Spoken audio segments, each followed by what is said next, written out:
I finally finished constructing my first two knives, and I definitely learned a few things about it.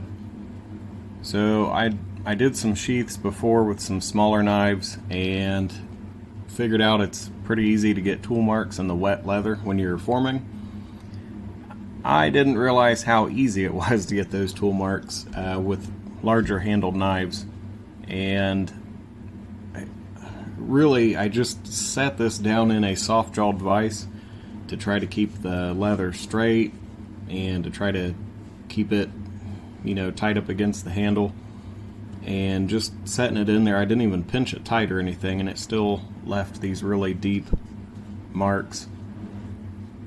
And I'm not real happy about those, but it is a learning process. You can't get better unless you practice. So we'll deal with it. Stitching, I am terrible at drilling straight holes, and I should probably start drilling them on the press.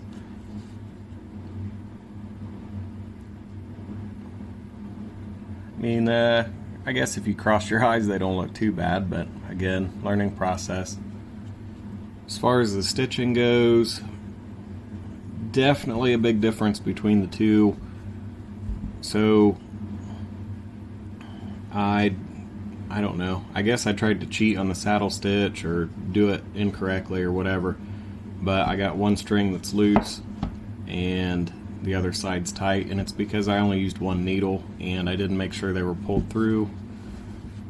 Ideally, you would run two needles through, pull it tight, run both needles back through and pull it tight, and instead I just used one, went all the way down, all the way back up, and it left me every other stitch is loose.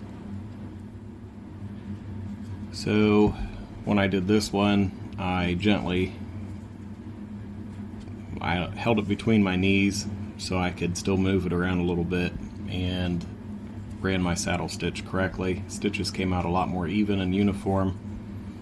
I did have some issues with this sheath wanting to bend and twist while it was wet, and I'm not really sure why. This one I wanted to do something a little bit different. So initially I was going to stitch here and then cut the excess off so that they matched a little bit better, but I figured I'd try doing something a little bit different, as I've already made 4 or 5 this style. Figured I'd make this one with a little loop on it just for something different. The belt loops I don't think turned out too hateful. As far as fitment goes, they do lock in really well, and a little piece of leather on that one. I am still trying to break them in a little bit. I did try to get some dye down in there and some wax down in there.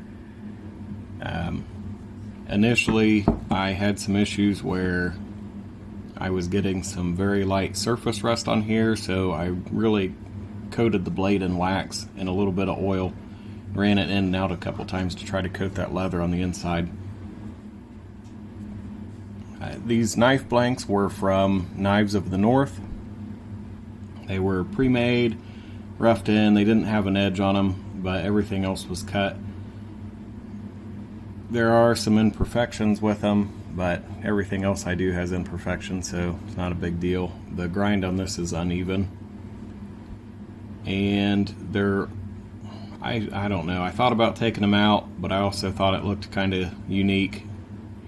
Where these were cut out, the backs were pretty rough, and I just kind of smoothed it out a little bit with sandpaper. These were the first and second knives I've ever put together, so I was definitely trying to learn some things as I went with the handles.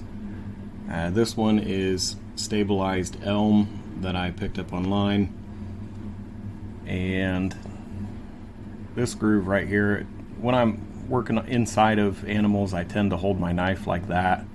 Just a personal preference, so I put a groove right there for my thumb. When you're holding on to it with a full hand, it really doesn't make much of a difference. My thumb hits the knuckle on the side before I get into that, but it's a little bit small on the top, but I wanted it to match the brass, and this was purchased from Knives of the North also, and that was the recommended size. That's what I went with. I wanted the wood to match. So, and my handle probably is a little bit larger than it needs to be, but if I'm outside in the cold processing a deer or other animal, I want a little bit bigger handle to hold on to it when my hands are cold, especially if I have gloves on. It gives me a little bit more of a grip to it. I did have a little bit of the epoxy seep out from the handle, and I probably put too much in there. I did burn these handles in, so they were a nice tight fit without epoxy, but I just wanted to make sure they stayed on.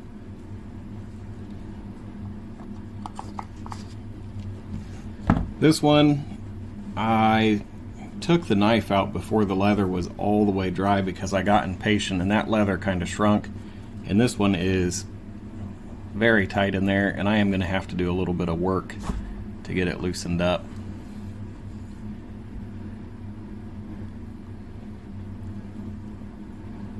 This handle is stabilized elm with epoxy.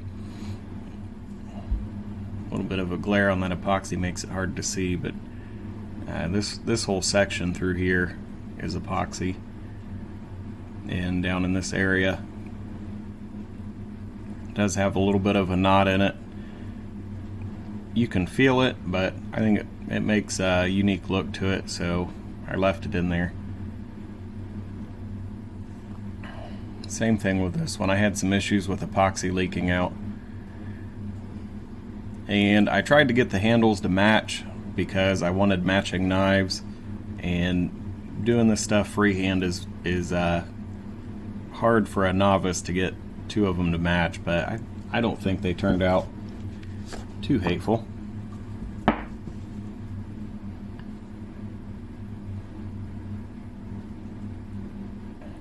The larger one is obviously more rounded on the back, but still pretty comfortable, easy to hold on to. And I do have a couple more knife blanks that we're going to finish up soon, so hopefully I can take everything I've learned from these and make some better quality knives. I do have some new parts coming in for the printer, and I do want to try printing some, I don't know about handles for these rat tail tangs, but maybe when we get the forge set up and start hammering out some knives that I make, then maybe we can try printing some ABS scales or something and see how well those work out, how durable they are and stuff. But with all the flaws and defects these have, being that they're my first two, I'm still happy with them.